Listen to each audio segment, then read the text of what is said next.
ভুল মানুষকে ভুলে যাওয়াই উত্তম। সব মেয়ে টাকা পাগল হয় না, কিছু কিছু মেয়ে একটু ভালোবাসা পেলেই খুশি। জোর করে কাউকে যেমন ভালোবাসা যায় না, ঠিক তেমনি জোর করে কারো ভালোবাসাও পাওয়া যায় না।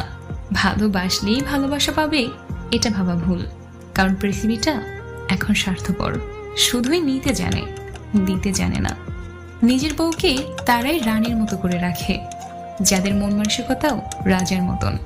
আর যারা বউকে দাসী করে রাখে, তাদের মন মানসিকতা দাসের মতো। বাবাদের টাকা সন্তানেরা যত সহজে ভোগ করতে পারে, সন্তানের টাকা বাবারা অত সহজে ভোগ করতে পারে না।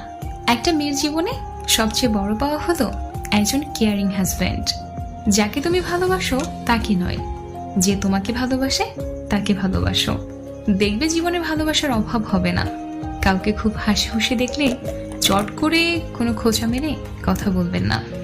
এমনও হতে পারে এই হাসিটুকুর জন্য সে অনেক দিন ধরে অপেক্ষা করছে, পারলে তার হাসিতে আপনি কিছু যোগ দিন। ধাক্কা দিয়ে ফেলে দেওয়ার মতো মানুষের অভাব নেই, কিন্তু পড়ে যাওয়া মানুষের হাতটি ধরে টেনে তোলার মতো মানুষের বড়ই অভাব।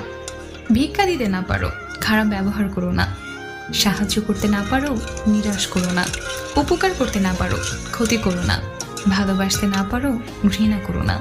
মন বোঝার মতো কেউ নেই, অথচ ভুল বোঝার লোকের অভাব নেই। গুরুত্ব আর অপেক্ষা দুটোই দূরে না গেলে বোঝানো যায় না। কাছে থাকলে দামি জিনিসটাকেও সস্তা মনে হয়। হাসতে নিজে শেখো, কাঁদতে পুরো দুনিয়া শিখিয়ে দেবে। প্রশংসা তুমি যত ইচ্ছে করো, কিন্তু অপমান ভেবে চিন্তে করো, কারণ অপমান হলো সেই ঋণ যা সুযোগ পেলে সবাই সুদ সমেত ফিরিয়ে দেয়। মানুষ চিনতে না পারার জন্য লজ্জার কিছু নেই, কারণ অমানুষগুলো দেখতে মানুষের মতোই হয়। আমরা কারো কাছে ভালো, আবার কারো কাছে খারাপ। আসলে সত্যটা কি জানো? যার মন মানসিকতা যেমন, তার কাছে আমরা তেমন। কিছু কিছু সময় মুখ বন্ধ রেখে মাথা নত করে নিতে হয়। এর অর্থ তুমি